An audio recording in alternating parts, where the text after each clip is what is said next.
আসসালামু আলাইকুম, কেমন আছেন সবাই? আশা করছি ভালো আছেন। এই তো আর একটা নতুন ভিডিও নিয়ে চলে আসলাম। আজকে আমি রোস্ট রান্না করব। এই জন্য এখানে 2টা সোনালী মুরগি নিয়েছি। এগুলোকে আমি লবণ দিয়ে মেখে দিয়েছিলাম কিছুক্ষণের জন্য। তারপর এগুলো আমি তেলে ভেজে নিলাম হালকা করে। এখানে আমার শ্বশুর বাড়িতে মাটির চুলায় রান্না হচ্ছে। এটা ভিডিওটা অনেক দিন আগে করা ছিল, রেকর্ড করা হয়নি। এই আমার মুরগিগুলো ভাজা শেষ। এখন আমি এই তেলে দিয়ে দিলাম এখানে পেঁয়াজ বাটা, আদা রসুন বাটা দিয়ে মশলাটা ভালোভাবে একটু কষিয়ে নিব। তারপর এখানে আমি দিয়ে দিলাম একটু লবণ, পরিমাণ মতো লবণ দিয়ে দিয়েছি। লবণটা দিয়ে আমি ভালোভাবে আরও একটু নাড়াচাড়া করে নিব। মাটির চুলার রান্নার স্বাদ অন্যরকম হয়, আপনারা সবাই জানে। তারপর দিয়ে দিলাম এখানে মরিচের গুঁড়াটা দিয়ে আমি নাড়াচাড়া করছি একটু। পরিমাণ মতো একটু পানি দিয়ে দিলাম মশলাটা কষানোর জন্য, যাতে পুড়ে না যায়। এরপর আমি এখানে দিয়ে দিব বাদাম বাটাটা দিয়ে আমি ভালোভাবে কষিয়ে নিব। এখানে দিয়েছি আমি বাদাম বাটা। আর কোনো বাদাম ছিল না হাতের কাছে, তো বাদাম বাটাটা দিয়ে তারপর একটু নাড়াচাড়া করে আমি এখানে দিয়ে দিলাম টক দই।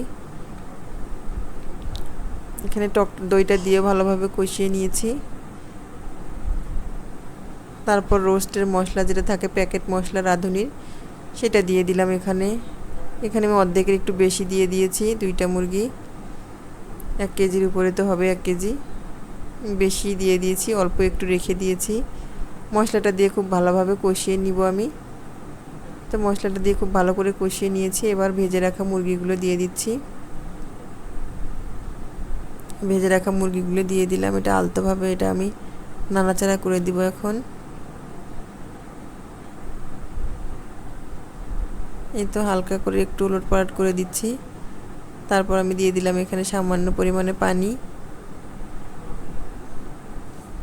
দিয়ে আমি এখানে কিছুক্ষণ জাল করার পর আমি এখানে দিয়ে দিব একটু জাল করে, মানে আগে থেকে জাল করা ছিল লিকুইড দুধ, গরুর দুধ, এটা একটু দিয়ে দিব আমি।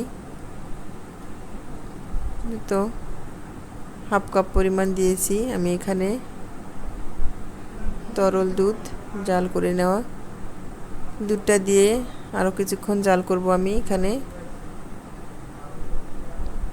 জাল করে আমি এখানে দিয়ে দিলাম এই পেঁয়াজের বেরেস্তা যে আমি করে রেখেছিলাম, এটা দিয়ে দিলাম।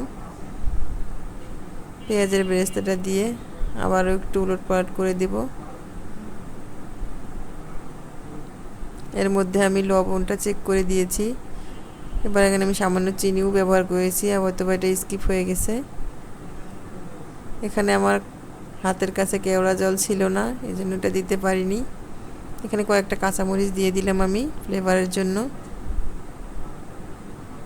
আর দিয়ে আরও একটু নাড়াচাড়া করে একটু দমায় রাখবো, 5-7 মিনিটের জন্য একটু দমায় রাখবো আমি এটা। তো কিছুক্ষণ দমায় রেখে এই তো আমার রোস্টটা হয়ে গেল।